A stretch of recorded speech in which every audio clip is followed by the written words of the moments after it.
మన యొక్క స్థితిగతులను, ఆలోచనలను దేవుని వైపు మళ్లించినట్లుగా దేవుని నామానికి మహిమ కలుగునుగా. హల్లెలూయా. ప్రియులారా, మార్కు రాసినటువంటి శుభవార్తమానము 11వ అధ్యాయము 12, 13, 14 వచనాలు చక్కగా విపులముగా చదవగలిగిన వారు చదవండి. క్షుణ్ణంగాను ఈ మాటలు.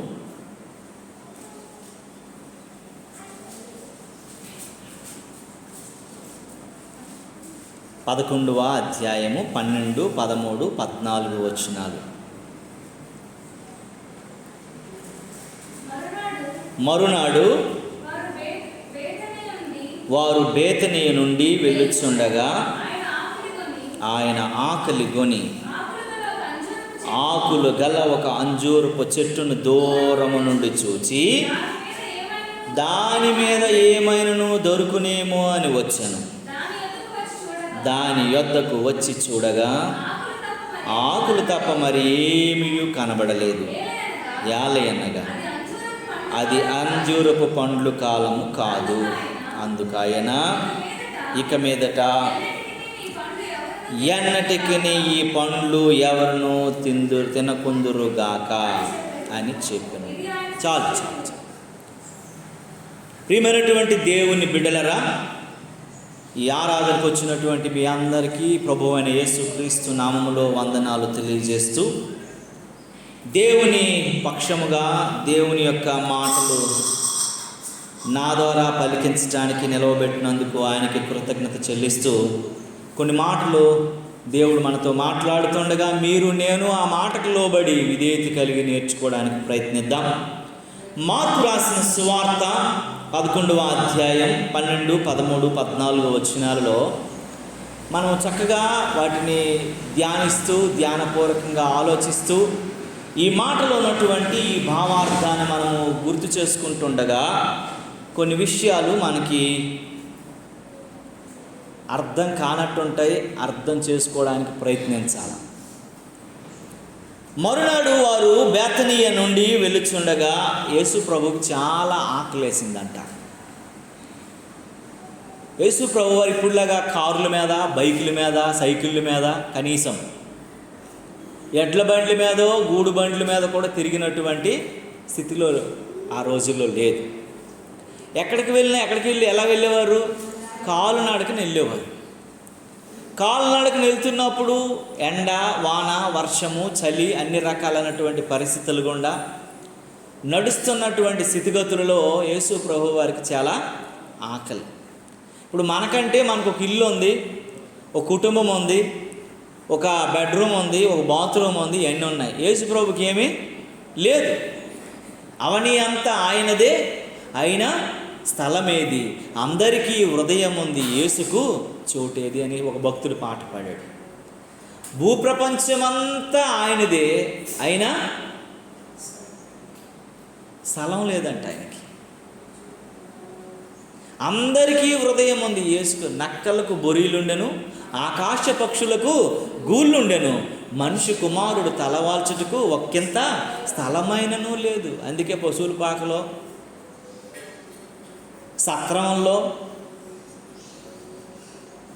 అసలు ఎక్కడికైనా ఎక్కడ తీసుకెళ్తారండి? పశువుల పాకలో తీసుకెళ్ళడం ఏంటండి బాబా?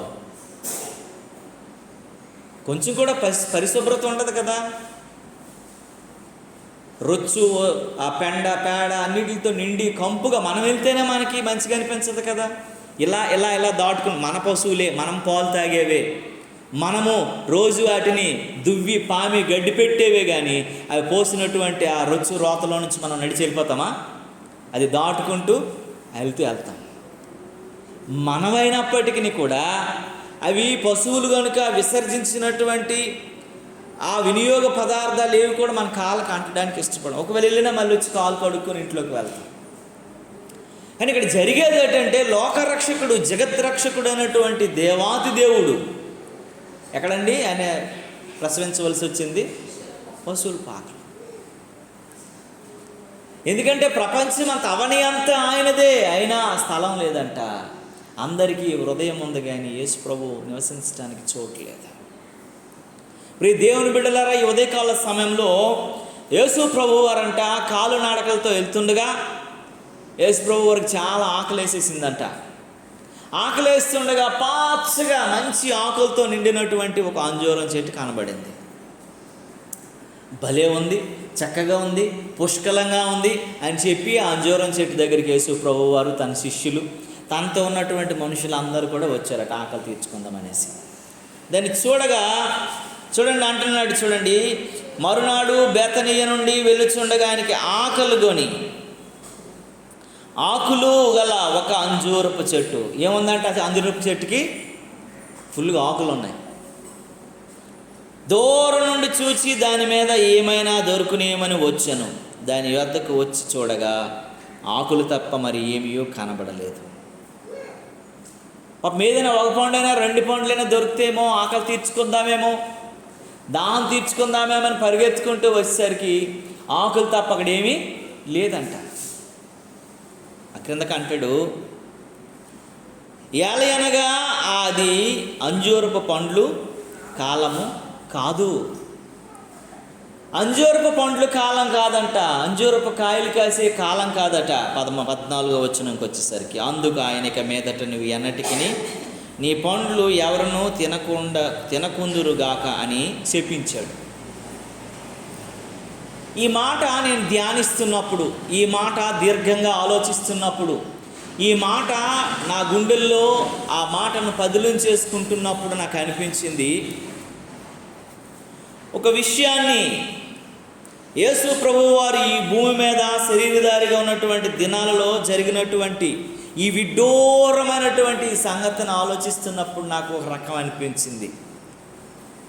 ప్రభువా నన్ను క్షమించు అని అంటూ ఈ సంగతిని ధైర్యం తెచ్చుకొని నేను ఒక రకంగా ఆలోచించాను. ఎందుకనంటే అది పండ్లు కాచే కాలం కాదు కదా, ఫలించటానికి యోగ్యం కానేటువంటి పరిస్థితి కదా. అది ఆ కాలంగాని కాలం అప్పుడు ఎలా పండ్లు కాస్తుంది? యేసు ప్రభు దగ్గరికి వెళ్ళినప్పుడే నాకు అనిపించాలి కదా, అయ్యో ఇది పండ్లు కాచే కాలం కాదు కాబట్టి దీనికి లేవులే అని వచ్చేవచ్చు కదా. అయినప్పటికీ దానిని చూసి ఆయన ఏం చేశాడట? శపించాడంట. అంటే యేసు ప్రభు వారు మహాజ్ఞాని కదా, సర్వజ్ఞాని కదా, సృష్టికర్త కదా, లయకారకుడు కదా. అది ఏది పండుతుందో ఏది పండదో, ఎప్పుడు ఏది జరుగుతుందో ఏమి జరగదో, ఫ్యూచర్ అంతా భవిష్యత్ కాలం అంతా ఎరిగినవాడు కదా. అయినప్పటికీ కూడా ఎందుకు అంత తొందరపాటుగా దాన్ని శపించాడు అని నా ఆలోచన ధైర్యం తెచ్చుకొని ఆలోచించాను. మళ్ళీ అనిపించింది, దేవుడు ఏది చేసినా ఒక లెక్క ఉంటుంది, ఏది చేసినా ఒక ప్రణాళిక ఉంటుంది, ఏది చేసినా ఒక కారణం ఉంటుంది. అది లేకుండా దేవుడు ఏం చేయడు అని నా మనసులో పదే పదే ఆ మాటలను నేను జ్ఞాపకం చేసుకోవాల్సి వచ్చింది. సీజనల్ ఫ్రూట్స్ అంటారు కదా. సీజనల్ ఫ్రూట్స్ అంటే ఏంటమ్మా? ఆ కాలానికి తగ్గట్టు పండేటువంటి పంటలు. సీజనల్ ఫ్రూట్స్ అంటే ఆ కాలానికి తగ్గట్టు ఏమంటారు అట్లని, మ్యాంగో ఉంది, మ్యాంగో మనకు పండేది ప్రతిరోజు వస్తుంది. ఆ మ్యాంగో మామిడికాయలు ప్రతిరోజు వస్తుంది. ఎప్పుడు వస్తుంది? వేసవికాలంలో వస్తుంది. ఆ సీజన్ అయిపోగానే మామిడికాయలు అయిపోతాయి. అందని ఫస్ట్ వచ్చినప్పుడు రేట్ ఎక్కువ ఉంటుంది, ఎక్కువ పంట పండేసినప్పుడు రేటు కొంచెం తగ్గుతుంది, మళ్ళీ అయిపోతున్న పరిస్థితులు ఏమవుతుంది, రేటు మళ్ళీ పెరుగుతుంది. అలాగే కొన్ని సీజనల్ ఫ్రూట్స్ ఉన్నాయి. లిచీ అనేటువంటి ఒక ఫ్రూట్ ఉంది, అవి ఒక చమిలో వస్తూ ఉంటాయి. అలాగే రకరకాలైనటువంటి ఆ ఫ్రూట్స్ అన్నీ కూడా ఆ కాలంలో ఆ సమయంలో ఎప్పుడు పండుతాయో అప్పుడే వస్తూ ఉంటాయి. వాటర్ మిలన్ వేసవికాలంలోనే వస్తాయి, దోసకాయలు వేసవికాలంలోనే వస్తాయి. రకరకాలుగా ఉన్నటువంటివన్నీ కూడా ఆ కాల పరిమితిని బట్టి వస్తూ ఉంటాయి. కానీ యేసు ప్రభువు వారు ఎంత జ్ఞాని కదా, ఎంత తెలిసినవాడు కదా, అక్కడికి వచ్చేసరికి ఎందుకు అలా చేశాడు? పూర్తిగా ఏం చేసాడండి, ఇంకా ఎప్పుడు కూడా నువ్వు కాయకొందువుగాకని చెప్పించేశాడు. దేవునికి స్తోత్రము కలుగునుగాక. హల్లెలూయా, హల్లెలూయా. పండ్లు కాసే కాలము కానప్పుడు దానిని ఎందుకు ఆయన శపించాడు? మామూలు మానవుడిలాగా ఎందుకు ఆలోచించాడు? ఎందుకు ఆయన అలాంటి అపరిమితి జ్ఞాని అయినటువంటి దేవుడు అలా చేయవలసి వచ్చింది అని మనం ఆలోచిస్తే ఏదైనా ఒక ప్రత్యేకమైనటువంటి దేవుని యొక్క ఆలోచన, దేవుని యొక్క చిత్తము, దేవుని యొక్క కృప ఉంటుందని దేవుని వాక్యం హెచ్చరిస్తుంది. దేవుని స్తోత్రము కలుగును గాక. దేవుని కార్యాలు మన కళ్ళుకి అవి ఎలాగనిపిస్తుంది అంటే సరిగా ఉన్నట్టు కనబడవు, అసమానముగా ఉన్నట్లు మనకి అనిపిస్తూ ఉంటుంది. బైబిల్లో కానీ దేవునిలో కానీ తప్పు లేదని మొట్టమొదటిగా మనకు ఆలోచన రావాలా, మనం వాటిని గమనించాలా. మనకి చూసినప్పుడు చదివినప్పుడు నిజమే కదా, పండ్లు కాసే కాలం అప్పుడు ఎలా కాస్తుంది, ఎందుకు చెప్పించాడు అని మనకు ఒక ఆలోచన వచ్చి తీరాల. కానీ దేవుడు ఏదైనా చేశాడనంటే దానికి ఒక ప్రశస్తమైనటువంటి ఉంటుంది అని మనము జ్ఞాపకం చేసుకోగలగాలి. దేవుని నామానికి మహిమ కలుగును గాక. ఈ అంజూరపు చెట్టును గూర్చి ఈ యొక్క పరిశుద్ధ లేఖనము చెబుతున్నటువంటి మాట ఏంటంటే అది ఒక ద్రాక్ష తోటట. అది ఏ తోటమ్మా? ద్రాక్ష తోట. ఒక అంజూరపు చెట్టు ఉంది. అంటే జనరల్గా మనం ఆలోచించాలా, ఒక 50 ఎకరాల ద్రాక్ష తోటలో ఒక అంజూరపు చెట్టు వైపు యేసు ప్రభు మనసు వెళ్ళింది. రైట్, 50 ఎకరాల మొత్తం ద్రాక్ష పండులతో నిండుంది, ద్రాక్షకాయలతో నిండుంది. ద్రాక్ష వనమంతా చాలా పుష్కలంగా పచ్చగా కనబడుతుంది. అనేకమైనటువంటి తినడానికి సమృద్ధి అయినటువంటి గెలలతో నింపబడి ఉంది. అయినప్పటికీ కూడా ఒక్క చెట్టు వైపు యేసు ప్రభు మనసు మళ్ళింది. ఈ మాట మీరు ఎప్పుడైనా ఆలోచించారా? ఇంత తోట ఉంటుండగా, ఇన్ని ద్రాక్ష చెట్లు ఉంటుండగా, గెలలతో పుష్కలంగా నిండి ఉంటుండగా ఆయన మనసు ఎటు వెళ్ళిందండి? ఒక చెట్టు వైపుట. లూకా రాసినటువంటి సువార్తలో ఒక ఉపమానం మాట్లాడతాడు. చూడండి 13వ అధ్యాయంలో, లూకా రాసినటువంటి సువార్త 13వ అధ్యాయము 6వ వచనాన్ని చూడండి ప్రియులారా. లూకా రాసిన సువార్త 13వ అధ్యాయం 6వ వచనంలో ఇలాగంటాడు, మరియు ఆయన వారితో ఈ ఉపమానము చెప్పెను, ఒక మనుష్యుడు ద్రాక్ష తోటలో అంజూరపు చెట్టు ఒకటి నాటబడి ఉండెను. అతడు దాని పండ్లు వెదకి వచ్చినప్పుడు ఏమీయో దొరకలేదు. చూడండి, ద్రాక్ష తోటలో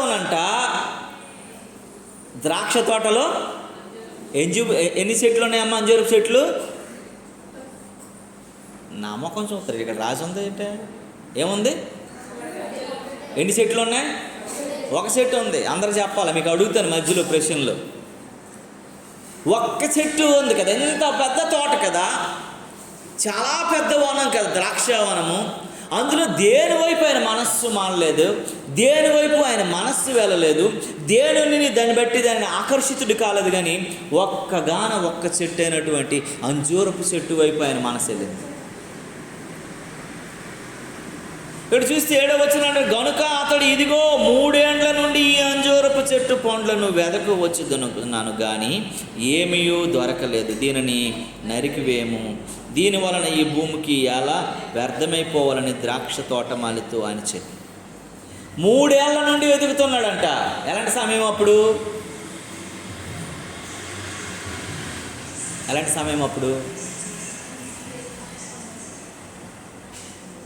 ఇది మనం గమనించాలి. ఆయన అక్కడ చెబుతున్న మాట ఏంటంటే, ఫస్ట్ మనము మత్తయి సువార్తలో చదువుకున్న మాట ఏంటంటే, ఆయన చెబుతున్నటువంటి ఆ సంగతి ఏంటంటే, అది కాయలు కాసే కాలం కాదు, పండ్లు కాసే కాలం కాదు అని మనం అనుకున్నాము. యేసు ప్రభు ఒక్క తప్పుకే శపించేసినటువంటి వాడు, ఒక్క తప్పుకే శాపం చెప్పేసినటువంటి వాడు, ఒక్క తప్పుకే పనిష్మెంట్ ఇచ్చేసినటువంటి వాడు కాదట. ఇక్కడ ఏమంటున్నాడు? ఆయన ఎన్ని సంవత్సరాలు వెతుకుతున్నాడట? 3 ఏండ్ల నుండి వెతుకుతున్నాడట. దేవునికి స్తోత్రము కలుగునగాక. చూడండి, ద్రాక్ష తోటలో అంజూరపు చెట్టు ఒకటి నాటబడి ఉన్నదట. అది ఎన్ని చెట్లు ఉందట? దేర్ వాజ్ వన్, ఒక్క చెట్టు మాత్రమే ఉంది అక్కడ. ఆ ఒక్క చెట్టునే పరిశీలన చేస్తున్నాడు. తోట ఏమో ద్రాక్ష తోట, అందులో అంజూరపు చెట్టు ఒకటి నాటబడి ఉంది. ఎంత పెద్ద తోటలో ఇవి ఆ ద్రాక్ష పండ్లు వెదకకుండా, ఏ ఫలాలు వెదకకుండా అంజూరపు పండ్లనే వెతుకుతున్నాడనంటే ఏదైనా ఒక ప్రత్యేకమైనటువంటి దేవుని కృప ఉండి ఉంటుంది. అది 3 సంవత్సరాల నుండి పండులు వెతికి వస్తూ ఉన్నాడట. ఏమీ దొరకలేదంట. దేవుని నామానికి మహిమ కలుగును గాక. మనము గమనించాలి, ఆలోచించాలి. అసలు ద్రాక్ష తోట అంటే ఏంటి, అంజూరపు చెట్టు అంటే ఏంటి అనేది మనకు తెలియాలి ఫస్ట్. ఈ 2 విషయాలు దేవుడు ఉపమాన రీతిగా తెలియజేయడానికి గల కారణం ఏంటంటే, ద్రాక్ష తోట అంటే సంఘానికి సాదృశ్యము. దేవుని నామానికి మహిమ కలుగునుగాక. ద్రాక్ష తోట అంటే ఏంటండి? సంఘానికి సాదృశ్యము. సంఘము అంతా ఉంది, సంఘము చాలా పెద్దగా ఉంది. కానీ అందులో ఒక వ్యక్తిని సూచించేటప్పుడు అంజూరపు చెట్టుని సూచించినట్లుగా దేవుడు చూస్తాడు. అంజూరపు చెట్టుని పరిశీలించినట్లుగా పరిశీలిస్తాడు. అంజూరపు చెట్టుని ఆలోచించినట్లుగా దేవుడు ఆలోచిస్తాడు.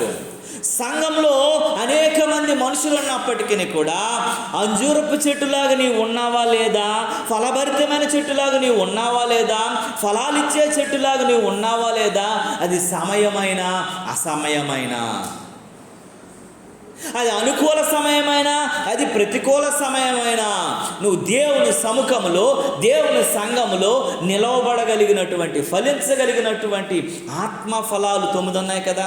ప్రేమ, సంతోషము, సమాధానము, దీర్ఘశాంతము, దయాలత్వము, మంచితనము, సాత్వికము, ఆశా నిగ్రహం అనబడినటువంటి ఈ 9 ఫలాలలో ఏ ఫలము నీలో లేకపోయినా సరే దేవుడు పరిశీలన చేస్తాడంట. దేవుని యొక్క వాక్యం తెలియజేస్తుంది. ద్రాక్ష తోట అంతటినీ దేవుడు చూస్తూ ఉంటాడు. కానీ అందులో ఒలీవ మొక్క అయినటువంటి నిన్ను మరి ముఖ్యంగా దగ్గరకు వచ్చి పరిశీలన చేస్తాడు. అందుకే మీరు నగరకు నాటబడినటువంటి ఒలీవ మొక్కలు అని దేవుడు వాక్యం చెప్తా ఉంది.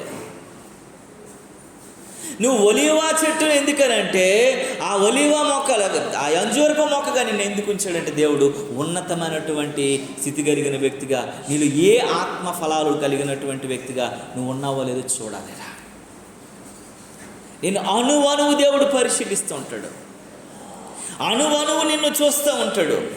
అణువణువు నిన్ను ఉంటాడు, చూస్తూనే ఉంటాడని దేవుని వాక్యము తెలియజేస్తుంది. దేవునికి స్తోత్రము కలుగునుగాక. కొరింథీయులకు రాసినటువంటి 2వ పత్రికలో దేవుడి మాటను తెలియజేస్తున్నటువంటి సంగతిని మనము జ్ఞాపకం చేసుకుందాము. కొరింథీయులకు సంఘానికి రాస్తూ 2వ పత్రిక రాస్తూ అపోస్తలుడైన పౌలు 5వ అధ్యాయము 10వ వచనాన్ని ఇలా మాట్లాడుతున్నాడు. పిల్లరా, ఎందుకనగా తాను జరిగించిన క్రియలు చొప్పున అవి మంచివైనా సరే చెడ్డవైనా సరే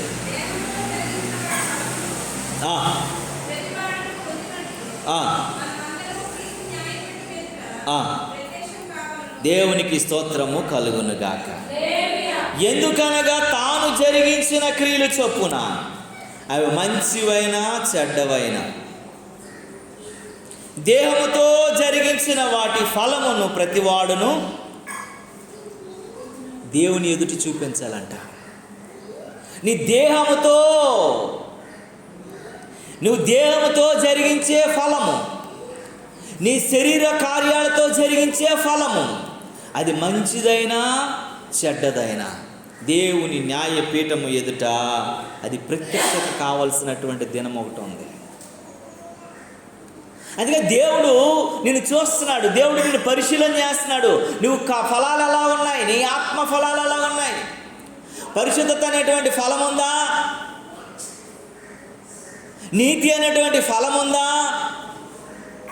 ఆశా నిగ్రహం అనేటువంటి ఫలం ఉందా? అన్ని ఫలాల కంటే గొప్ప ఫలం అంటే ఆశా నిగ్రహం. ఆశ పైన నిగ్రహత శక్తి లేకుండా ఉండటం.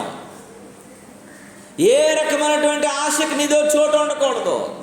నీ ఆశ అంతా కూడా ఎటువంటి ఉండాలంటే దేవుని వైపే ఉండాల. యేసయ్యా నిన్ను చూడాలని ఆశ, మెస్సయ్యా నిన్ను చేరాలని ఆశ. యేసయ్యా నా ఆశ నిన్ను చూడాలని, నిన్ను చేరాలని. ఓ పొట్టోడు ఉన్నాడు బైబిల్లో. ఎవరాయన పేరు? జక్కయ్య. అందరూ ఉన్నారు. ఆయన ఇన్కమ్ ట్యాక్స్ ఆఫీసర్ అండి, ఎవడు పనికి మానోడు కాదు. సైజులో పొట్టోడు కానీ ఉద్యోగం మాత్రం పెద్దదే. ట్యాక్స్ వసూలు చేస్తూ ఉంటాడు.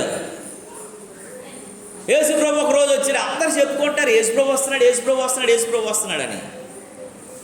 అసలు ఏంటి యేసుప్రభులు ఏముందని చెప్పేసి చూడడానికి వచ్చాడట. ఆయన ఆశ ఏంటి? యేసుప్రభుని చూడాలని. అరే మనుషులందరూ పొడుగోలు ఉన్నారు, పెద్దోళ్ళు ఉన్నారు, లావులు ఉన్నారు, చిన్నపిల్లలతో సహా ఎవడు ఇసుక పోతే ఇసుక రాలంతగా జనాలతో నిండిపోతే ఈ పొట్టోడు కనబడట్లే. ఎలాగైనా యేసుప్రభుని చూడాలా, ఎలాగైనా నేను చూడాలనే ఆలోచనతో అక్కడ ఒక మేడి చెట్టు ఉంటే మేడి చెట్టు ఎక్కి చూస్తున్నాడట. దేవుడు ఎలాంటి హృదయమును దాని అంతరంద్రియములు ఎరిగిన వాడు కనుక జక్కయ్య నువ్వు కిందకి రా అని పిలిచాడు. నువ్వు దేవుని చూడాలని ఆశ ఉంటే అంతకంటే ముందే దేవుడు నిన్ను చూడాలని ఆశపడతాడు. దేవునికి స్తోత్రం కలుగునుగా. నీకు దేవుని చూడాలని ఆశ కలిగితే దేవుడు నిన్ను చూడాలని ఆశ కలిగి ఉంటాడండి.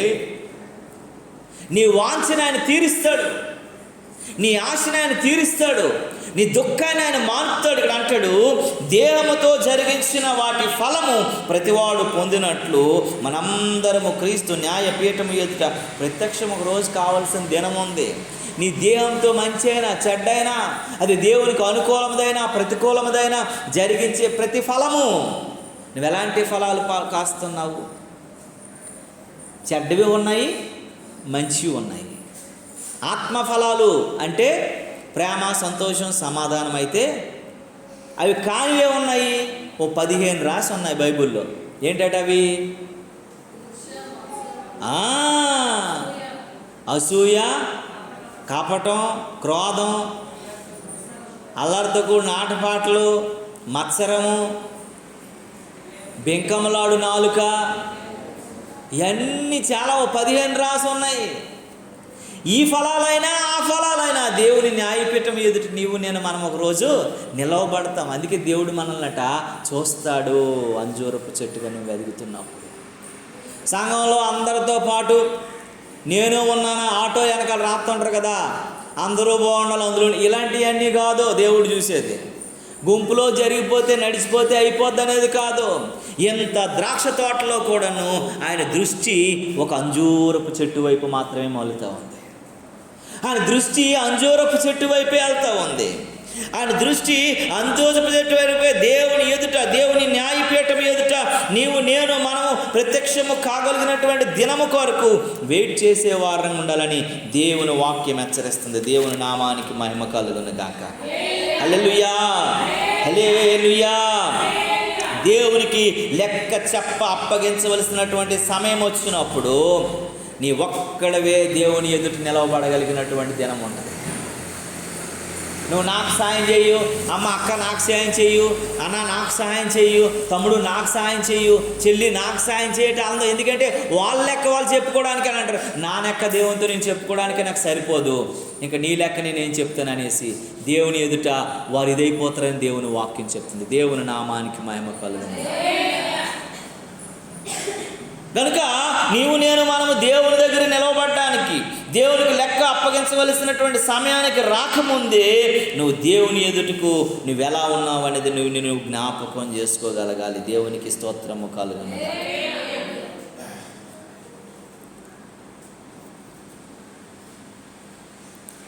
ఆయన వెతకి వచ్చినప్పుడు చూసేటువంటిది ఏంటంటే అంజూరపు చెట్టు. ఆ అంజూరపు చెట్టు ఉన్న స్థలం ఏదంటే ద్రాక్ష తోట. అందరున్నారులే, అన్ని ఫలాలు ఉన్నాయిలే అని అనుకుంటే జరగదు. అంజూరపు చెట్టు అయినటువంటి నీ వైపే దేవుడు చూస్తాడు, నిన్నే పరిశీలన చేస్తాడు. నీలో ఏ ఫలాలు ఉన్నాయో, ఎలాంటి ఫలాలు నువ్వు ఫలిస్తున్నావో, ఎలాంటి ఫలాలు నువ్వు అనుభవిస్తూ ఉన్నావో. ద్రాక్ష తోటలో నాటబడిన అంజూరమా నీ వలమేది, ఏపుగా పెరిగావు కాపు కాయకున్నావు, ఏపుగా పెరిగావు కాపు కాయకున్నావు, ఏనాటికి తండ్రి ఆశ తీరేది. దేవుని ఆశ, తండ్రి ఆశ ఎప్పటికి నువ్వు తీర్చగలవు. 3 సంవత్సరాలైనా వెదకి వస్తున్నా దేవుని ఆశ తీర్చలేనిదిగా ఉంది కనుకనే అది నరికి అగ్నిలో వేయబడగలిగినటువంటి స్థితికి వెళ్ళిపోబోతుంది, శపించబడినదిగా వెళ్ళిపోబోతుంది. ఈరోజు నీవు ఎలా ఉన్నావు, నేను ఎలా ఉన్నాను, మనం ఎలా ఉన్నాము అనేది ఈ యొక్క సమయమందు నువ్వు జ్ఞాపకం చేసుకోగలగాలి. దేవుని వాక్యం చెప్తుంది, దేవుని మాటలు చెప్తున్నాయి, దేవుడు మాట్లాడుతున్నాడు. యెషయా గ్రంథంలో అంటాడు కదా, దేవుడు అంటాడు, ఇశ్రాయేలు వంశము నాకు ఇష్టమైన ద్రాక్ష తోట, ఆయనకి ఇష్టమైనటువంటి ద్రాక్షవనం అంట అని దేవుని వాక్యం చెప్తుంది. దేవునికి స్తోత్రము కలుగునుగాక. 5వ అధ్యాయం 7వ వచనంలో ఉంటుంది యెషయా గ్రంథంలో. ఆ మాట అంటాడు, ఇశ్రాయేలు వంశము నాకు ఇష్టమైన ద్రాక్ష తోట, నాకు ఇష్టమైన వనము. నిన్ను ఎంత ప్రేమిస్తున్నాడో దేవుడు నీకు అర్థం కాదు. ఎంత నిన్ను ప్రీతికరంగా చూస్తున్నాడో, తన ప్రాణం ఎంత నీ కొరకు అర్పించాలనుకుంటున్నాడో, సకల ఐశ్వర్యాలతో నిన్నెంత దీవించాలనుకుంటున్నాడో అది నీకు అర్థం కాదు. ఇశ్రాయేలు అట, దేవుని బిడ్డలంట ఆయనకి ఇష్టమైనటువంటి ద్రాక్షవనము, సంఘము ఆయనకి ఇష్టమైనటువంటి ద్రాక్షవనము. కానీ అందులో అంజూరపు చెట్టు మాత్రము ఆయనకు నచ్చినటువంటిదని గుర్తు చేసుకోగలగాల. ఈ ఫ్రూటు నాకు ఇష్టమే, ఈ ఫ్రూటు నాకు ఇష్టమే, ఈ స్వీటు నాకు ఇష్టమే, కానీ అదంటే నాకు ప్రాణం అంటారు చూసారా. అన్ని స్వీట్లు ఏదైనా తీగున్నదంతా నచ్చుతుంది, కానీ కాజు బర్ఫీ దగ్గరికి వచ్చేసరికి రాజీ పడం మనం.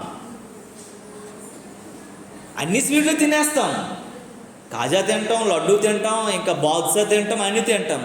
కానీ అది ఉంది చూసారా, ఆ కాజు బర్ఫీయో, పిస్తా బర్ఫీయో, బాదం బర్ఫీ ఇలాంటివి వచ్చినప్పుడు మాత్రము ఎంతమంది చెప్పినా రాజీ పడలేము, మనసు కట్టుకోలేము. ఎందుకంటే అది చాలా ప్రీతి మనకి. కనుక చాలా జాగ్రత్తగా మనం గమనించాలి, ఆలోచించాలి. అని అంటాడు, దేవుని వాక్యం చెబుతున్న మాట ఏంటంటే, దేవుడు అంటున్నాడు, ఇశ్రాయేలు వంశము నాకు ఇష్టమైనటువంటి ద్రాక్ష తోట, ఆయనకి ఇష్టమైనటువంటి ద్రాక్ష వనము.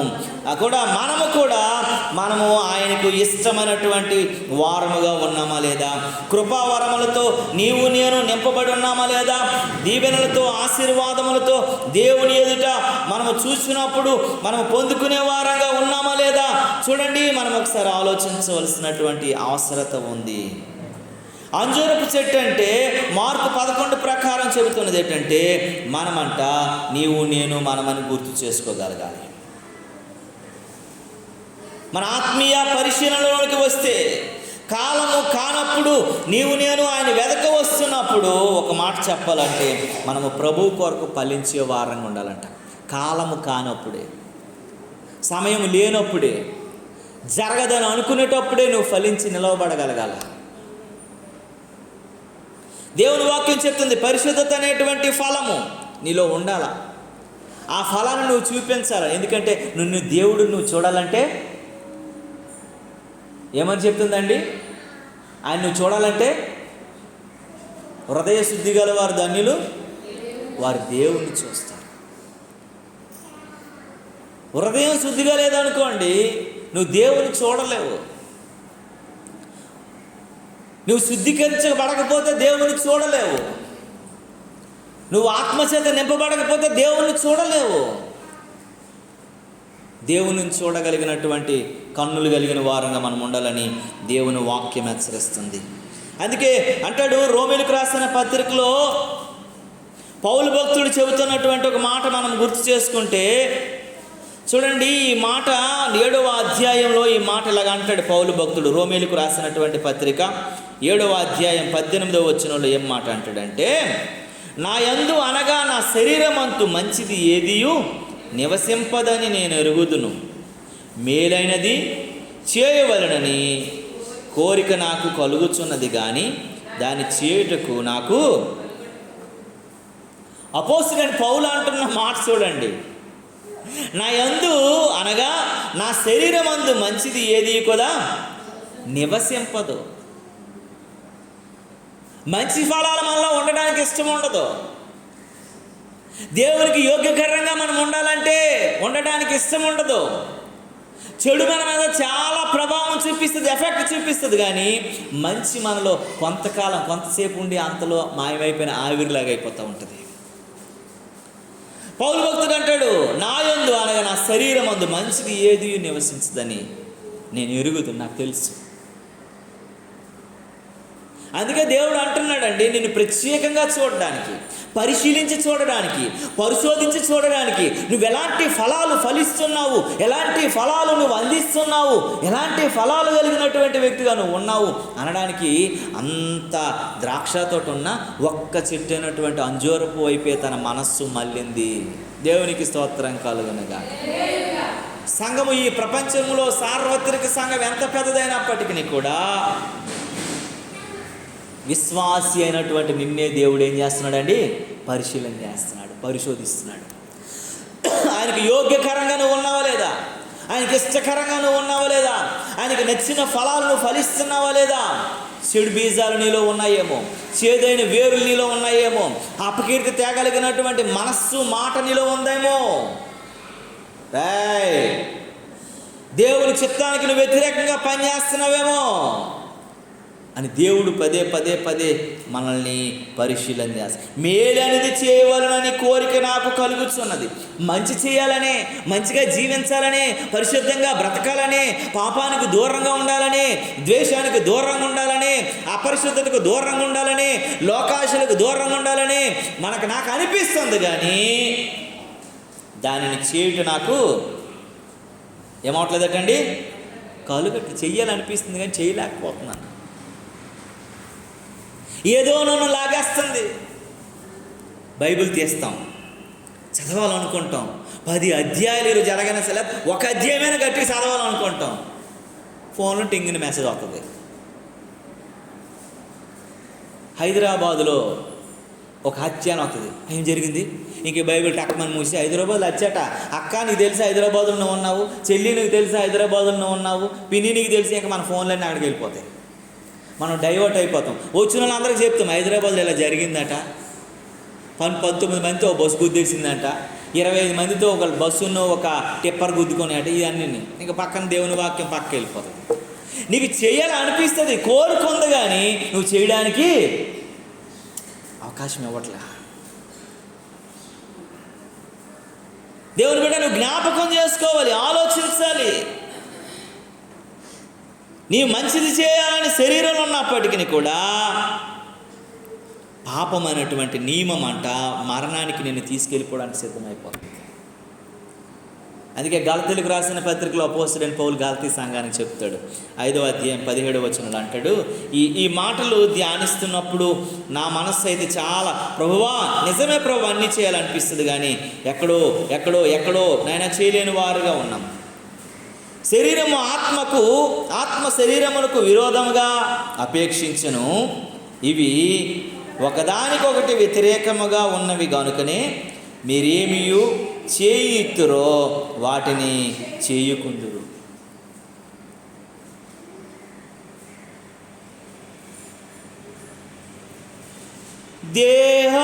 దేహమెందుకున్నదో శరీరం మరచియున్నది. ఈ మాట మీద రాశారు ఆ పాట. ఇదే మాట మీద రాశారు వాళ్ళు. దేహమెందుకున్నదో శరీరం మరచియున్నది, ఆత్మకు శరీరం ఎప్పుడు సహకరించనంటున్నది. దేహమెందుకున్నదో ఎందుకున్నదో శరీరం మరచియున్నది, ఆత్మకు శరీరం ఎప్పుడు సహకరించనంటున్నది, బానిసలా నిన్ను మార్చుకున్నది, బానిసలా నన్ను మార్చుకున్నది. భగవంతుని ఆలోచనే మనకు వద్దు అన్నది, భగవంతుని ఆలోచనే మనకు వద్దు అన్నది. ఓ దేహమా నా శరీరమా, నీకిది న్యాయమా, నీకిది ధర్మమా, నన్ను చెరుపుటే నీ ధ్యేయమా, నన్ను భక్షించుటే నీకానందమా. శరీరము ఆత్మకు, ఆత్మ శరీరమునకు విరోధముగా అపేక్షిస్తూ ఒకదానికొకటి ఎప్పుడు కూడా ఏమవట్లేదటండి, సెట్ట కుదరట్లేదు. పెద్దలు అనేవారు కదా, ఈడు జోడు చూసి అందలు పడేయాలట, ఎక్కడి సిరియలట మనల్ని ఏటిలో పడేయాలట. ఆ రెండు కరెక్ట్గా ఉన్నాయనుకోండి, ఈదుకొనైనా బయటకు రాగలరు. ఆ రెండు సరిగా లేవు అనుకోండి, ఏమవుద్ది? రెండు ఎద్దులు సరిగా లేకపోతే బండి ఏమైపోద్ది? బోల్తా పడిపోద్ది. దున్నుతున్నప్పుడు సాల్ కొన్నిసార్లు సరిగా రాదు, ఇలా ఇలా ఇలా అయిపోతూ ఉంటుంది. కారణం ఏంటో తెలుసా? ఒక ఎద్దు ముందుకు లాగుతుంది, ఒక ఎద్దు లాగలేకపోతుంది. అప్పుడు నాగలు పెట్టేవాడు నైపుణ్యత కలిగిన వాడైనా సరే ఆ సాలు మాత్రము ఒకదాని పక్కన ఒకటి సరిగా రాదండి. ఎందుకనంటే అది వెనక ముందు అవుతున్నప్పుడు దాని యొక్క వాడి, దాని యొక్క ఆ యొక్క ఇది సరిగా నాగలు ఉండదు. ఇక్కడ దేవుని వాక్యం అన్నది శరీరము ఆత్మకు రెండు విరోధంగా అపేక్షిస్తున్నాయి, పనిచేస్తున్నాయి. కాబట్టి ఒకదానికొకటి వ్యతిరేకంగా ఉన్నాయి. కాబట్టి మీరేమి చేయవచ్చురో అవి వాటిని చేయనివ్వంట. నువ్వు దేవుని వాక్యం చదవాలనుకున్నా, నువ్వు గంట దేవుని సన్నిధిలో ప్రార్థన చేయాలనుకున్నా, నువ్వు దేవునితో గడపాలనుకుంటున్నా, నువ్వు దేవుని కొరకు బ్రతకాలనుకుంటున్నా, దేవుని రాజ్య వ్యాప్తిలో నువ్వు దేవుని వ్యాప్తి చేయాలనుకున్నా, ఏ పని చేయాలనుకున్నా సరే నీ శరీరానికి నీ ఆత్మకి ఏమవట్లేదండి, పొందిక కుదరట్లేదు, సాకారం రావట్లేదు. అందుకే దేవుడు అంటాడు, ఆయన ప్రార్థన చేస్తూ చెప్పుదాం మాట ఏంటంటే, వీరి ఆత్మ సిద్ధమే కానీ శరీరము బలహీనమంట. వీరికి ప్రార్థన చేయడానికి, అంగలార్చడానికి, ఏడవడానికి, విజ్ఞాపన చేయడానికి, మొరపెట్టడానికి ఇలాంటి కష్టకాలంలో కూడాను ఆత్మ రెడీగా ఉంది. కానీ వీరి శరీరాలు ఏమైపోతున్నాయి? నిద్రలోనికి వెళ్ళిపోతున్నాయి. అక్కడ ఏమైపోయారు అందరూ? యేసు ప్రభువుకి మార్నింగే అప్పగించబడేటువంటి రాత్రి ఆయన కన్నులు రక్తంగా మారిపోయిన పరిస్థితి, ఆయన సిలువెక్కగలిగినటువంటి బోధకుడు ఇక్కడ ఉండడనేటువంటి తెలిసిన పరిస్థితి, ఇంకా దేవునియో మేము ఉన్నటువంటి మా పరిస్థితి ఏమవుద్దన్నటువంటి బెంగ, దిక్కు లేదన్నటువంటి పరిస్థితి. అలాంటి పరిస్థితులు కూడా ఏం చేస్తున్నారట? అందరూ పడుకుండిపోతున్నారట.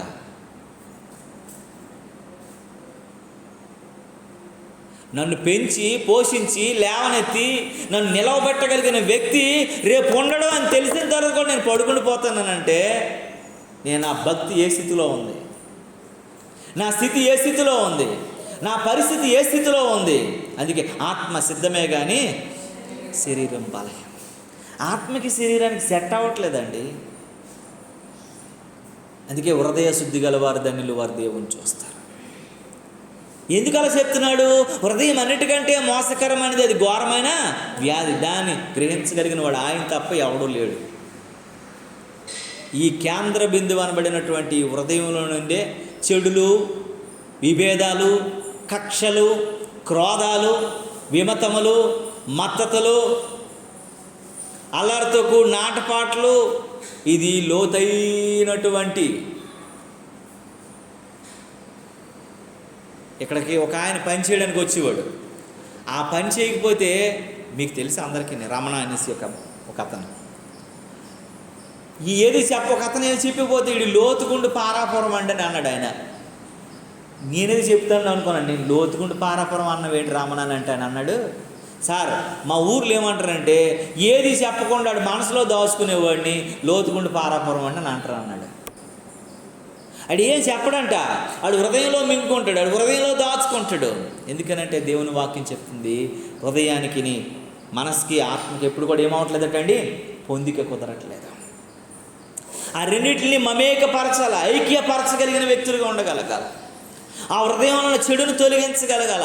ఆ ఆలోచనలు నువ్వు ఎప్పుడైతే నీ నుంచి డిలీట్ చేస్తావో శరీరము ఆత్మకు వశమవుతుంది. ఆత్మ శరీరాన్ని నడిపించగలిగిన నాయకత్వంలోకి వెళ్తారు. దేవునికి స్తోత్రము కలుగునుగాక. హల్లెలూయా, హల్లెలూయా, హల్లెలూయా. కనుక దేవుని వాక్యం చెప్తున్నది, దేవుని వాక్యం చెప్తుంది. ఆ కిందనే రాసి ఉంటాయండి ఇవన్నీ. అందుకే మనలో ఏమని ఉంటాయట, 20వ వచనం చూడండి ఏమని అంటాడు. ఆ 17 మనం చదివాం కదా, ఆ కిందన అంటాడు కదా, మీరు ఆత్మచేత నడిపించబడిన యెడల ధర్మశాస్త్రముకు లోనైన వారు కాక శరీర కార్యములు స్వస్థమైనవేవనగా జారత్వము, అపవిత్రత, కామకత్వము, విగ్రహార్థం, వ్యభిచారము, ద్వేషము, కలహము, మత్సరము, క్రోధము, కక్షలు, భేదములు, విమతములు, అసూయలు, మతతలు, అల్లరితో కూడిన ఆటపాటలు మొదలైన వీటిని గూర్చి నేను మునుపు చెప్పిన ప్రకారము ఇట్టి వాటిని చేయువారు దేవుని రాజ్యమును స్వతంత్రించుకోరని మీతో స్పష్టముగా చెప్పుచున్నాను. ఆత్మఫలమేమనగా ప్రేమ, సంతోషం, సమాధానం, దీర్ఘశాంతం, దయాలత్వం, మంచితనం, విశ్వాసము, సాత్వికము, ఆశానిగ్రహము, ఇట్టి వాటికి విరోధమైన నియమమేదీ లేదు. దేవునికి స్తోత్రము కలుగునుగాక. క్రీస్తు యేసు సంబంధులు శరీరము దాని ఈచ్చలతో దురాశలతో సిలువ వేయబడి ఉన్నారని దేవుని వాక్యం చెప్తుంది. దేవుని నామానికి నువ్వు క్రీస్తు యేసు సంబంధిగా దేవునితో అంటకట్టబడిన వ్యక్తిగా నువ్వు ఉంటట ఈ దురాశలు, ఈ ఇచ్చుకలన్నిటితో ఏం చేస్తామంటే మనము సిలువ వేసేస్తామంట. అందుకే అపోస్తలుడైన పౌలుకి ఎప్పుడైతే రక్షణ కలిగిందో, ఎప్పుడైతే దేవుణ్ణి అంగీకరించాడో, ఇక జీవించువాడు నేను కాదు నా యందు క్రీస్తే జీవిస్తున్నాడు. పౌలుగా నేను చచ్చిపోయాను, సౌలుగా నేను చచ్చిపోయాను, పౌలుగా మళ్ళీ నేను బ్రతికను అంటున్నాడు. మరి దేవుని బిడ్డ, ఈ ఉదయకాల సమయంలో నీవు నేను మనం ఎలా ఉన్నాము? పరిశుద్ధంగా ఉండాలనుకుంటాము కానీ మనమంట ఉండలేము. వాక్యానుసారంగా ఉండాలనుకుంటాం కానీ ఉండలేము. ఐక్యంగా ఉండాలనుకుంటాం కానీ ఉండలేము. వాక్యం చదవాలనుకుంటాం, చదవలేము. కనీసం ఒక 10 నిమిషాలనే ప్రార్థన చేయాలనుకుంటాం, కళ్ళు మూయగానే ఎవరో మన మీద ముందుకు ప్రత్యక్షం అయిపోతారు. ఒక పనో, ఒక మనిషో, ఒక వస్తువో ఏదైనా సరే కళ్ళు ముందుకు రాగానే ప్రార్థనలో ముందుకు మనం కొనసాగాలి. ఏది లేదనుకోండి, ఎవడో కేకేస్తాడు మధ్యలో రోడ్డు మీద నుంచి, అమ్మే అని చెప్పి కేకేస్తాడు. ఇంకేంటి, అయిపోయి లేచిపోయి ఎవడో పిలుస్తున్నాడు, వెళ్ళిపోతాడు. కనుక నీవు నేను మనం జ్ఞాపకం చేసుకోవాలి, ఆలోచించాలి.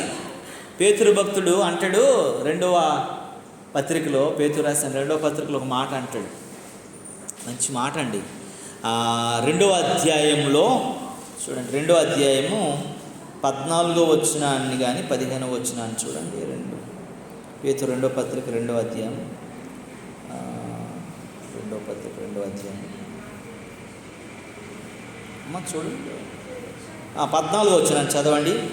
వ్యభిచారిణిని చూచి ఆశించు పాపము మనలేని కన్నులు గలవాడును, అస్థిరులైన మనస్సులను మరులు కొలుపు లోభత్వమునందు సాధకం చేయబడినటువంటి హృదయము గలవారే శాపగ్రస్తులై ఉండి.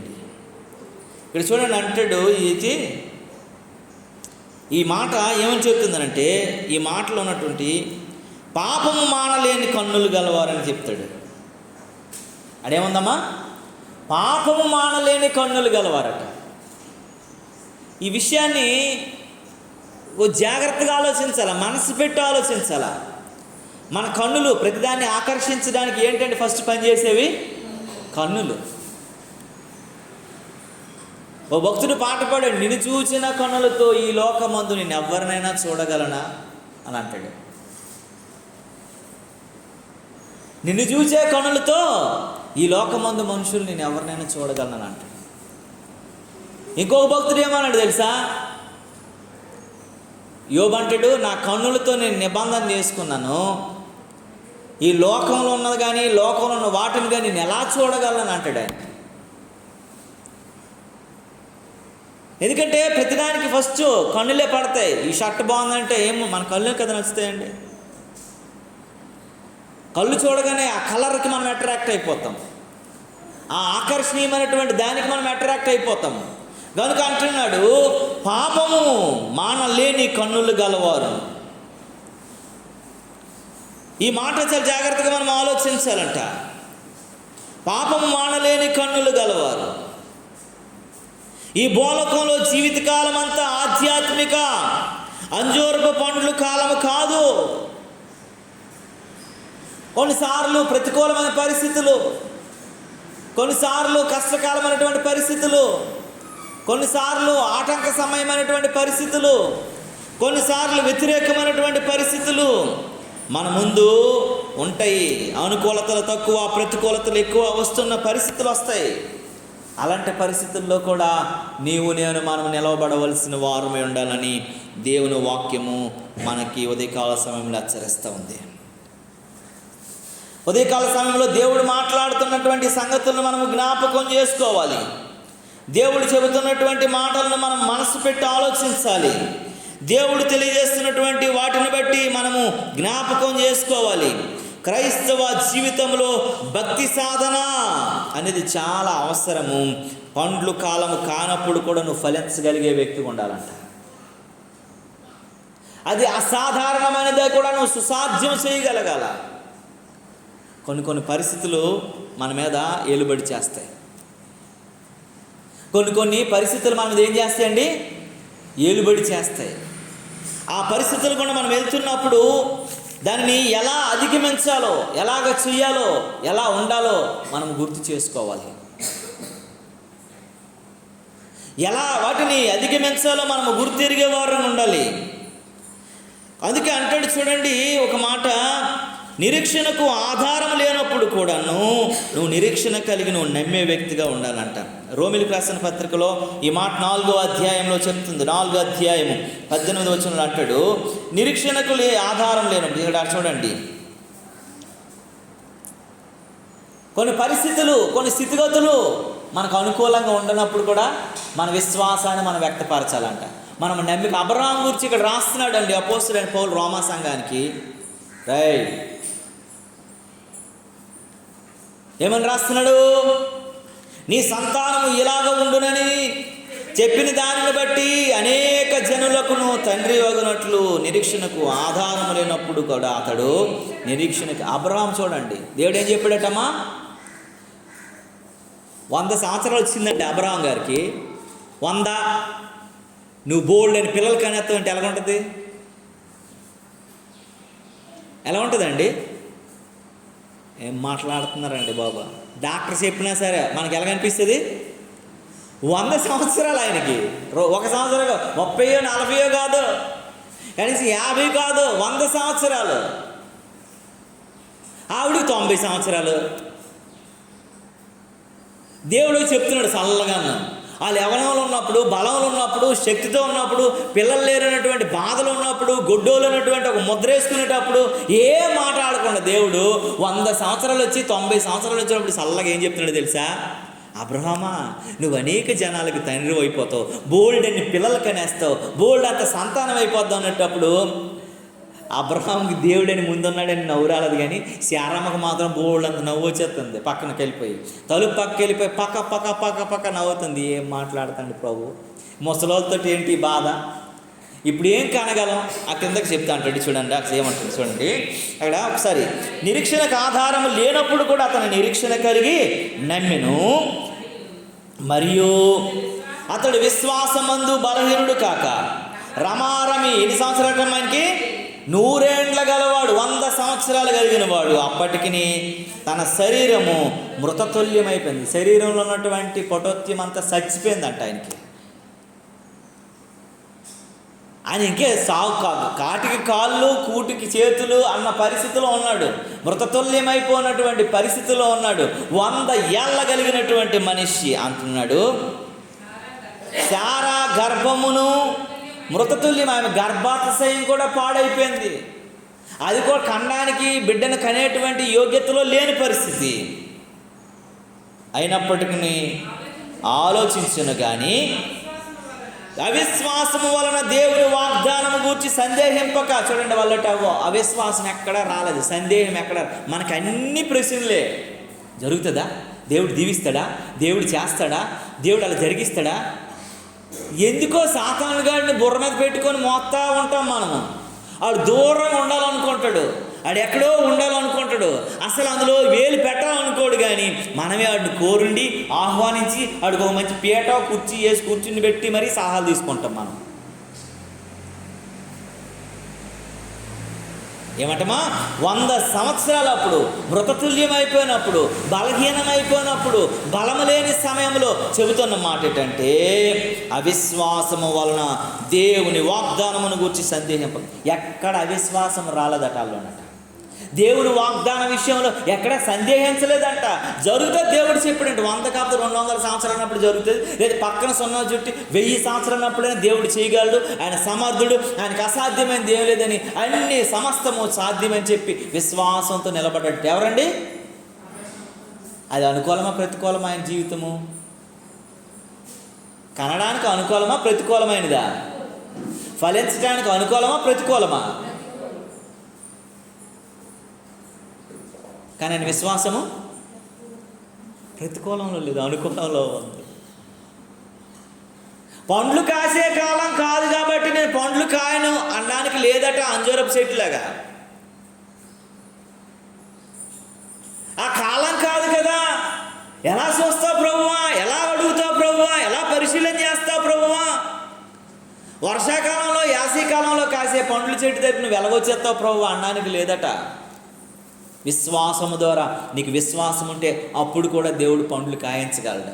నీకు విశ్వాసం లేదు, 3 ఏళ్లుగా దేవుడిని దగ్గరికి వస్తున్నాడు, చూస్తున్నాడు, తాకుతున్నాడు, పట్టుకుంటున్నాడు, మళ్ళీ వచ్చినప్పుడైనా నిద్ర ఉంటాయేమని దేవుడు వ్యతిరేకంగా కాకుండా వేచి చూస్తున్న పరిస్థితుల్లో కూడా నీళ్ళు ఏ ఫలము లేని పరిస్థితి ఉంది. కానీ అబ్రహాం గారికి 100 ఏళ్ళు వచ్చేసాయి, భార్యకి 90 ఏళ్ళు వచ్చేసాయి, శరీరాలు మృతతుల్యమైపోయి బలహీనపరచబడ్డారు. కనడానికి ఓపిక, సహనము, గర్భాతిశయము రెడీగా లేదు. ప్రతికూల పరిస్థితి ఉన్నది, అనుకూలం అస్సలే లేని పరిస్థితిలో 0 ఉన్నప్పుడు కూడాను వారికి అవిశ్వాసము తెలియపరచక, అవిశ్వాసము చూపించక, వారు సందేహింపక దేవుడు చేసేటంటే దేవుడు నమ్మదగిన వాడు, ఆయన సమస్తము చేయగలిగడానికి ఆయన సమర్థుడని విశ్వాసంతో ఎదురు చూశారు. అది నీలో ఉండాలి. దేవునికి స్తోత్రం కలుగునుగాక. ఎందుకంటే 21వ వచనంలో ఏమంటాడు చూడండి, దేవుని మహిమపరిచి ఆయన వాగ్దానము చేసిన దానిని నెరవేర్చుటకు సమర్థుడని రూఢుగా విశ్వసించి, విశ్వాసము వల్ల 100 సంవత్సరాల్లో కూడాను 20 సంవత్సరాల లాంటి యవ్వన బలాన్ని అబ్రహాం పొందుకున్నాడంట. 90 సంవత్సరాల్లో కూడా 19 సంవత్సరాల లాంటి యవ్వన బలాన్ని పొందుకున్నారంట. అక్కడ అంటాడు 22 అంటాడు, అందుచేత దేవునికి స్తోత్రము కలుగునుగాక. ఒత్తుకొత్తునే నీతిమంతులు అయిపోరండి, ఒత్తుకొత్తునే రాసేరండి, ఒత్తుకొత్తునే చెప్పారండి. ఎలాంటి పరిస్థితుల్లో కూడా, ఫలాలు కాయలేని పరిస్థితుల్లో కూడా ఫలాలు కాయగలిగినటువంటి విశ్వాసాన్ని నువ్వు వ్యక్తపరచాల. అవిశ్వాసం నీ దగ్గరికి రానివ్వకూడదు, ఎక్కడ జంకపోకూడదు. మామూలుగా ఒక 50 సంవత్సరాల ఆవిడ దగ్గరికి వెళ్ళి, అమ్మ ఇంకో పిల్లని కంటే నువ్వు బాగున్నాము అన్నాం అనుకో, చీపో ఏం మాట్లాడుతున్నావు, సిగ్గే లేదు నీకు అనరండి ఎవరైనా. ఎప్పటికి 50 వచ్చింది ఇప్పుడు ఖాయమంటావు, సిగ్గు ఉందన్న ఆ పిల్లలు నాయన ఇంకో ఖాయమంట. నువ్వు అసలు ఊర్లు ఏమనుకుంటారు, మనుషులు ఏమనుకుంటారు, ఆయన మా భర్త ఏమనుకుంటాడు అని అనేటువంటి వయసులో 100 సంవత్సరాల అప్పుడట, 90 సంవత్సరాల అప్పుడట దేవుడు ఏం చెప్తున్నాడు, ఓల్డ్ పిల్లలు నీకు ఇచ్చేస్తున్నాడు. దేవుని మాటలు ఎలా ఉంటాయో తెలుసా అండి. మనుషులు కదా అసాధ్యమే, కానీ దేవునికి సమస్తము. నేను మా అమ్మ నాన్నని విడిచిపెట్టేటికి వచ్చాను, నేను ఇక్కడ చదువుకుంటున్నాను కానీ ఉద్యోగం సాధించగలనా? మా నాన్న మా అమ్మ ఎంత డబ్బు నా మీద ఖర్చు పెడుతున్నారు కదా, వాళ్ళ కష్టార్జితం అంతా నా మీద ఇన్వెస్ట్మెంట్ చేస్తున్నారు కదా, నేను సాధించగలనా అనిలో అపనమ్మకం చాలాసార్లు రావచ్చు, అవిశ్వాసం నీకు కలగవచ్చు. నిన్ను దేవుడు స్థిరపరచగలిగిన వాడు ఆ సమర్థుడు కాదు, సమర్థుడైన దేవుడు. దేవునికి స్తోత్రం. ఆయన మనసులో ఒక్కసారి నీ పేరుని జ్ఞాపకం చేసుకొని ఆయన సువర్ణ అక్షరాలతో ఆయన జీవగ్రంథంలో నా కుమార్తె అయినటువంటి ఝాన్సీ ఇలా ఉండాలి అని రాశాడు అనుకో, ఎవడు చెరపలేడు దాన్ని.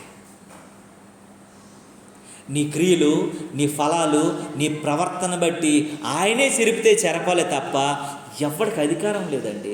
ఆయన ద్వారము మూయగా తెరవగలిగిన వాడెవడు? ఆయన తెరువుగా ఎవడు మూయలేడు. ఆశీర్వాదపు ద్వారాలు, దీవెన ద్వారాలు నీ మీద దేవుడు తెరిస్తే ఇంకొకడు మూయలేడు, ఇంకొకడు ఆటంకపరచలేడు, ఇంకొకడు ఆపలేడండి. అబ్రహాము 100 సంవత్సరాలప్పుడు కూడా అది నమ్మాడు. అవిశ్వాసం కొంచెం కూడా రాకుండా చూసుకున్నాడు. నీవు నేను మనం ఎలా ఉన్నాం? ప్రియ దేవుని బిడ్డ, నీవు నేను మనం ఎలా ఉన్నాం? మనం అవిశ్వాసమా విశ్వాసమా? ఫలించలేని పరిస్థితిలో కూడా ఫలించగలిగినటువంటి వ్యక్తిగా నువ్వు ఉండగలుగుతున్నావా లేదా అని అంటే కారణం ఏంటో తెలుసా? అది జరగవని అనుకుంటున్నా. జరగవని నేను యోచించగా భీకర కార్యములనే చేసేదా, అసమానుడా భీకర సూరుడా అత్యంత బలవంతుడా. అవి జరగవని నువ్వు అనుకోవడానికి ఏం లేదు. అన్నీ జరిగించగలిగిన శక్తివంతుడు. దేవుని నామానికి మహిమ కలుగునుగాక. దేవుడు వాగ్దానం చేసిన వాడు, నెరవేర్చుటకు సమర్థుడని రూఢిగా అబ్రహాము విశ్వసించాడు. అబ్రహాము నమ్మాడు. అబ్రహాము చేశాడు, చేసి చూపించాడు. దేవుని నామానికి మహిమ కలుగునుగాక. ఈరోజు నీవు నేను మనము మన కష్టంలో, మన బాధలో, మన యొక్క పరిస్థితుల్లో నువ్వు అవిశ్వాసంతో ఉన్నవేమో. ఇది ఫలించే కాలం కాదని సాకులు చెప్తున్నవేమో. ఇది జరిగించే కాలం కాదని సాకులు చెప్తున్నవేమో. నా వల్ల ఇది అవదనటువంటి అనుకూలత కలిగినటువంటి దాన్ని నువ్వు ప్రతికూలతను అనుకుంటూ జీవిస్తున్నవేమో. దేవుని వాక్యం హెచ్చరిస్తుంది. దేవుని నామానికి మహిమ కలుగునుగాక.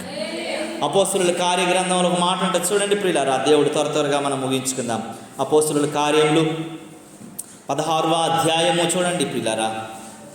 అపోస్తలుల కార్యము 16వ అధ్యాయము, త్వరగా 16వ అధ్యాయం 24వ వచనాన్ని జ్ఞాపకం చేసుకుందాం. అతడు అట్టి ఆజ్ఞను పొంది వారిని లోపరిచెను, సరసాలలోనికి త్రోసి వారి కాళ్ళను బొండా వేసి బిగించాను. అయితే మధ్యరాత్రి వేళ పౌలును శీలను దేవునికి ప్రార్థించి కీర్తనలు పాడిరి. దేవునికి స్తోత్రము కలుగునుగాక. ఇప్పుడు ఒక సిచ్యువేషన్ మీకు చెప్పాను. ప్రతికూల పరిస్థితుల్లో కూడా అనుకూలంగా విశ్వాసం ఉంచి ఈరోజు మనందరికీ తండ్రి అయిన అబ్రహామును గురించి ఇంకొక విషయాన్ని మేము ముందు పెట్టాలనుకుంటున్నాను. పౌలు గారు, శీల గారు ఇద్దరిని కూడా జైల్లో వేశారట. వాళ్ళు ఎలా చేశారట తెలుసా అండి? వారికట పట్టుకొని లోపలికి తోసేశారట, మెడట్టుకొని. వారి కాలుని ఏం చేశారటమ్మా? బోండా వేశారట. బోండా అంటే ఏంటో తెలుసా? ఇలా ఇలా కట్టడం అనమాట, కాలు చేతులు. అది ఎలాగా? వెనక్కి కట్టడం. వెనక్కి కట్టినప్పుడు మరి మనం ఇటు అటు చేసుకోవడానికి ఏం లేదు. అలా కట్టి ఈ చేతుల్లో నుంచి కాలు పెట్టి అసలు మనిషి లేవడానికి కూడా అవ్వకుండా, వెళ్ళడానికి కూడా అవ్వకుండా కట్టి పడేశారట పౌలుని, శీలని. కష్టాల్లో ఉంటే మనం ఏం చేయాలా అని బైబిల్ చెప్తుంది. కష్టాల్లో ఉంటే మనం ఏం చేయాలని బైబిల్ చెప్తుంది అమ్మా. యాకోబు అంటాడు కదా, యాకోబు 5:13లోనా ఏమన్నా ఉంటుంది అక్కడ? 5:13లో ఒక మాట ఉంటుంది. సంతోషం కలిగినప్పుడు మీరు కీర్తనలు పాడండి, శ్రమ కలిగినప్పుడు మీరు పాటలు పాడండి అని ఉంటుందా? ఏమనుంటుంది? అలాగే ఉందా?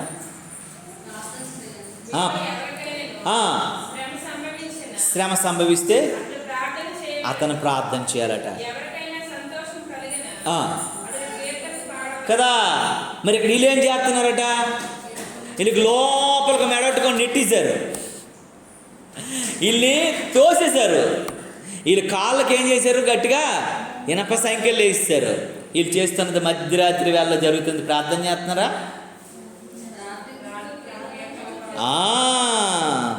కీర్తనలు పాడుతున్నారట. పాటలతో ప్రార్థించగానే 26వ వచనం అంటాడు, ఆకాశమత్తుగా మహాభూకంపము కలిగను, శరసాలు పునాదులు అదరను, వెంటనే తలుపులన్నీ తెరుచుకొనెను, అందరి బంధకములని. జైల్లో అనుకున్నారట మేము ఏం చేసాం, పౌలుసు ఎలా దొరికిపోయాడు, ఇంకా సువార్త ఆగిపోద్ది, ఇంకేం లేదు, అంతా అయిపోయింది అనుకున్న పరిస్థితుల్లో ఏమొచ్చిందటమ్మా, జైల్లో పడేసాం, ఇంక మనకు పర్వాలేదు, ఇంక మనకి ఎవడ అధికారం ఎదిరించేవాడు లేడు, చెప్పేవాడు లేడు అన్నటువంటి సంకలు కొట్టుకున్న పరిస్థితుల్లో వాళ్ళు చిన్న పాటలు పాడడం మొదలెట్టారు దేవుని సన్నిధిలో. పక్కన్న జైల్లో ఉన్న వాళ్ళు అనుకుంటున్నారట, పక్కన ఇంకొక చెరసాల 2-3 గదులు ఉంటాయి కదా, ఇదేంటిది ఇంతగా కట్టేసి, ఇంతగా నెట్టేసి, ఇంతగా కొట్టేసి ఈ ఇరకలో తోసిస్తే వీళ్ళు ఏం చేస్తున్నారు, ఏడాలా, గుండ్లు బాదుకోవాలా, కన్నీరు పెట్టాలి కదా, వీళ్ళు సంతోషంగా పాటలు పాడుతున్నారు ఏంటని చెప్పేసి అందరూ అనుకున్నారట. ఈలోగానే దేవుడు వారు మన ఆలకించాడు, దేవుడు వారి ప్రార్థన ఆలకించాడు, దేవుడు వారి యొక్క మనవ ఆలకించి భూకంపాన్ని కలిగించగానే ఏం జరగాలండి, గోడలు పడిపోవాలా, జైలు పడిపోవాలా? అక్కడ జరిగినటువంటి మరొకటి ఏంటో తెలుసా, వారి సంఖ్యలు బంధకాలు ఇడిపోయాయంట. అసలు భూకంపం కలిగింది ఏంటంటే ఆ గోడలు బద్దలు కొట్టడానికి కాదు, వీరి బంధకాలని విడిపించడానికి దేవుని ఉద్దేశం.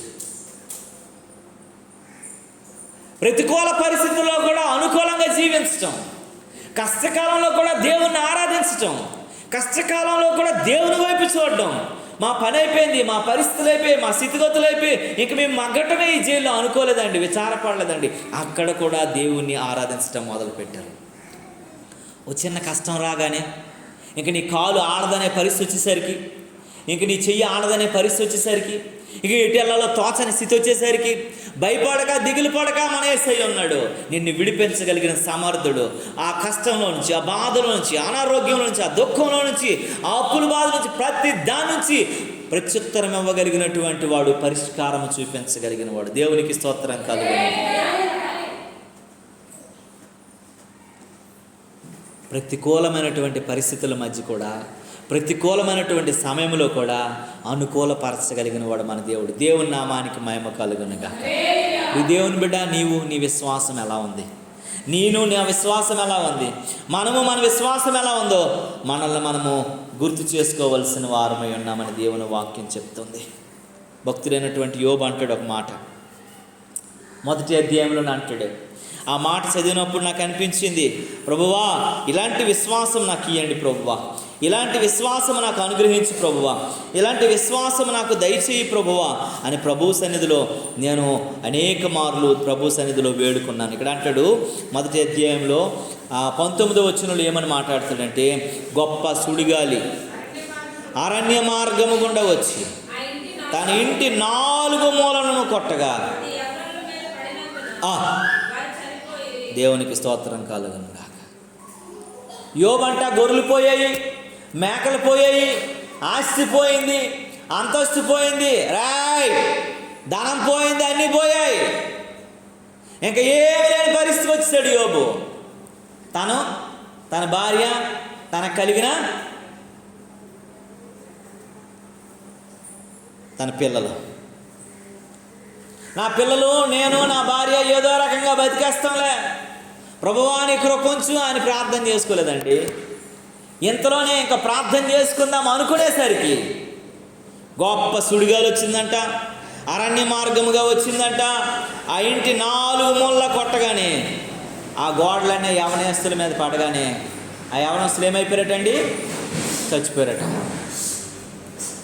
పిల్లలు కూడా చచ్చిపోయారు, ఆస్తి పోయింది, అంతస్తు పోయింది, డబ్బు పోయింది, మేకలు గొర్రెలు అన్నీ పోయాయి, ఏమీ లేనటువంటి పరిస్థితి అయిపోయింది. అలాంటి పరిస్థితులు గుండా వెళ్తున్నప్పుడు, అలాంటి స్థితిగతులు గుండా వెళ్తున్నప్పుడు ఆ కష్టకాలంలో చివరిగా మిగిలి ఉన్నటువంటి ఆ పిల్లలు కూడా చచ్చిపోయారు. పౌలుకి మిగిలింది, యోబుకి మిగిలిన చేతులు ఏంటో తెలుసా అండి? చెప్పండి మీరు ఒకసారి. యోబుకి మిగిలింది ఏంటో తెలుసా? అది ఏంటో తెలుసమ్మా? చెప్పండి ఒకసారి. యోబు చేతిలో మిగిలేది ఏంటి? ఆస్తి పోయింది, అంతస్తు పోయింది, గొర్రెలు పోయాయి, మేకలు పోయాయి, చివరికి ఇల్లు పోయింది, కలిగిన పిల్లలు పోయారు, ఇంకేం లేదు. ఏం మిగిలింది? ఒక చిల్లు పెంకు మిగిలింది ఆయన చేతిలో, వచ్చినటువంటి జబ్బుకి గోక్కోవడానికి. ఒకసారి ఆలోచిద్దాము. ఆయన ప్లేస్లో మనం ఒక్క 2 నిమిషాలు, ఒక్క సెకండ్ నుండి ఆలోచిద్దాము. మనకు కలిగినవన్నీ పోయి, మన సంతానం అడిగినటువంటి మన పిల్లలు కూడా పోయి, చివరికి ఒక గోక్కోవడానికి ఒక చిన్న పెంకు మన చేతికి వచ్చినప్పుడు మనం ఎన్ని దోషణ మాట్లాడతాం కదండి. పక్కనున్నటువంటి దొంగ ఏమంటాడు? బండ బూతులు తిప్పి, నిజంగా నువ్వు దేవుడు అయితే, నిజంగా నువ్వు రక్షకుడు అయితే నిన్ను రక్షించుకొని మమ్మల్ని కూడా రక్షించు అని బూతులు తిట్టాడు. కానీ యోబు ఏం చేస్తున్నాడు తెలుసా అండి? 21వ వచనంలో అంటాడు, నేను నా తల్లి గర్భము నుండి దిగంబరి వచ్చి దిగంబరినే అక్కడికి తిరిగి వెళ్ళేదను. యెహోవా ఇచ్చెను, యెహోవా తీసుకొనెను.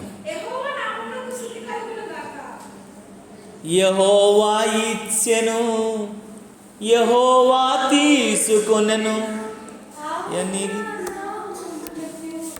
తీయగాక ఆయన నామమునకు స్తుతి కలుగునుగాక. అంతా నా మేలుకే ఆరాధన యేసుకే, అంతా నా మంచికే. తన చిత్తమునకు తల వంచితే, తన చిత్తమునకు తల వంచితే ఆరాధన మానను, ప్రార్థించుట మానను, ఆరాధనాపను, స్తుతించుట మానను, స్తుతించుట మానను. యోబన్నీ పోయాయి అనుకున్నారు. భార్య కూడా వ్యతిరేకమైపోయింది, స్నేహితులు వ్యతిరేకమైపోయారు, అన్ని ప్రతికూల పరిస్థితులే, అనుకూలత కొంచెం కూడా లేదు. అక్కడ చెప్తున్న మాట, నేను దిగంబరి వచ్చాను, ఈ ఆస్తి నేను పట్టుకొని రాలేదు. తల్లి కడుపులో మనం మెలగొస్తామండి. 4 జతల బట్టలు, ఒక 1/2 కేజీ బంగారం, ఒక పెద్ద వడ్డానం, ఒక చైను, ఒక ఉంగరం పెట్టుకొని వస్తామా అండి? దిగంబరికి వచ్చాను, దిగంబరికి వెళ్ళి ఏమీ తేలేదు, ఏమీ తీసుకెళ్ళలేదు. నా యేసుడు నాతో ఉన్నాడు అన్నాడు. ఏదైతే పోగొట్టుకున్నాడో అంతకి 2 రెట్లు దేవుడు మునుపటి ఆశీర్వాదం కంటే కడపటి ఆశీర్వాదమట మరింత గొప్పదని చెప్తున్నాడు యోబుకి. నువ్వు ఓర్చుకోవాలా, నువ్వు దేవుని కొరకు కనిపెట్టాలా. అది ప్రతికూల పరిస్థితులని బాధపడిపోక, భయపడిపోక, అనుకూలతలు ఇచ్చేవాడు ఆయనని జ్ఞాపకం చేసుకోవాలి. దేవుని నామానికి మహిమ కలుగునుగా. అలాంటి పరిస్థితుల్లో కూడా నువ్వు ఫలించగలగాల. అలాంటి పరిస్థితుల్లో కూడా నీ ఫలాలు దేవునికి కనబడగలగాల. ఆయన చూస్తున్నప్పుడు, ఆయన వెతుకుతున్నప్పుడు ఈ మంచి ఫలాలు ఆయన చూడగలగాల. దేవుని నామానికి మహిమ కలుగునుగా. హల్లెలూయా, హల్లెలూయా. ఈ దేవుని బిడ్డలారా, అకాలమందు యోబు స్తుతించాడు. ఏమి లేని పరిస్థితుల్లో ఆ కాలమందు పౌలు స్తుతించాడు. జైల్లో బంధకాలు ఉన్నప్పటికి కూడా ఆ కాలమందు అబ్రహాము నమ్మాడు. అది జరగదని తెలిసి కూడా నమ్మాడు. డానియేల్ అండి, ఒక శాసనం వచ్చేసింది, 30 రోజులు నువ్వు దేవుని వైపు చూడకూడదు, ప్రార్థన చేయకూడదని. కానీ ప్రతిరోజు 3 మార్లు కిటికీ ఓపెన్ చేసి ప్రార్థన చేసేవాడు. ప్రతికూల పరిస్థితులు గుండా దేవుని మర్చిపోలేదండి. కష్టకాలంలో కూడా దేవుని మర్చిపోలేదండి.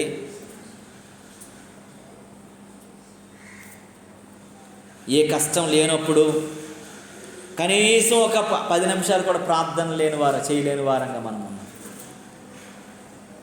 మనం ఎలా ఉన్నాం, మన స్థితి ఏంటి, మన పరిస్థితి ఏంటి, మన భక్తి ఏంటి, మన సాధన ఏంటి, దేవుడి కోసం నువ్వు ఎలాగ నిలబడుతున్నావు, దేవుడిని నువ్వు ఎలా అడుగుతున్నావు. ఇప్పుడే నువ్వు ఇలా ఉంటే 7 ఏండ్ల శ్రమలలో నువ్వు ఎలా ఉండగలుగుతావు? 7 ఏండ్ల శ్రమల కాలంలో నువ్వు ఎలా ఉండగలుగుతావు? ఎలాగ నువ్వు దేవుని ఎదుట నువ్వు నిలబడగలుగుతావు? ఎలాగ వాటిని భరించుకుంటూ ముందుకు కొనసాగలవు అని దేవుని వాక్యం హెచ్చరిస్తుంది. చూడండి ప్రియులారా, ఈ మాట ఒకసారి జ్ఞాపకం చేసుకుంటా అంటాడు లోకాభక్తుడు చెబుతున్న మాట ఒకసారి చూద్దాం. ఒక్క మాట చెప్దాం, ఒక్కసారి చూద్దాం. చూడండి ప్రియులారా, లూకా రాసిన సువార్త 18వ అధ్యాయం 8వ వచనంలో అంటాడు, ఆయన వారికి త్వరగా న్యాయము తీర్చును, వారి విషయమే కదా ఆయన దీర్ఘశాంతము చూపుచున్నాడు, ఆలస్యము చేయుచున్నాడు. మీతో చెప్పుచున్నాను, ఆయన మనుషు కుమారుడు వచ్చినప్పుడు ఆమె భూమి మీద చూడండి, ఆయన మనుషు కుమారుడుగా వస్తున్నప్పుడు అటు ఏం కనుక్కుంటాడటమ్మా?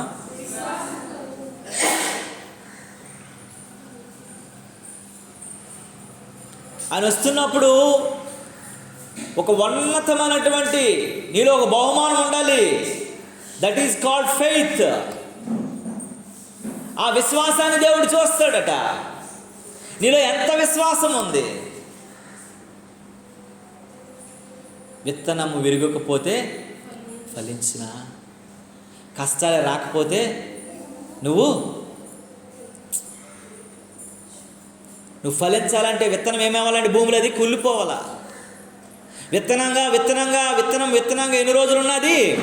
ఫలాన్ని ఇవ్వలేదు, కాయని ఇవ్వలేదు, పండుని ఇవ్వలేదు. ఓ మామిడి టెంక భూమిలో పాతినప్పుడు ఏమవుతుంది? కుళ్ళుతుంది, చచ్చిపోద్ది, ఇరిగిపోద్ది, పాడైపోద్ది. అప్పుడే కదా మనకు వచ్చేది పండు, చెట్టు, కాయ. ఇక్కడ దేవుని వాక్యం చెప్తుంది, మనుషు కుమారుడు వచ్చినప్పుడు అంట నీలో చూసేది ఒకటే. అదేంటో తెలుసా? ఫెయిత్. ఎక్కడని దేవుడు వెతుకుతాడో నీ విశ్వాసం ఎక్కడని. అనుకూలం కానప్పుడు కూడా ఫలించాలి, నేర్చుకోవాలి. శ్రమకాలమునకు నీవు ఎలా ఉన్నావో జ్ఞాపకం చేసుకోవాలి. దేవుని చిత్తానికి నువ్వు అప్పగించుకునే వారని ఉండాలట. దేవుని కొరకు ఫలించడానికి, జీవించడానికి కాలము అనుకూలంగా లేదని చాకులు చెప్పేటువంటి వ్యక్తిగా నువ్వు ఉండకూడదంట. ఎందుకనంటే రాబోతున్న కాలం ఏంటో తెలుసా అండి? ఏర్పాటు చేయబడిన వారికి సహితం కూడా మోసపరచబడినటువంటి కాలం వస్తుందంట. మత్తయి సువార్తలు అంటాడు 24 మాట ఉంటుంది. మోసపరచబడేటువంటి కాలం అది, మోసమైపోయినటువంటి కాలం అది.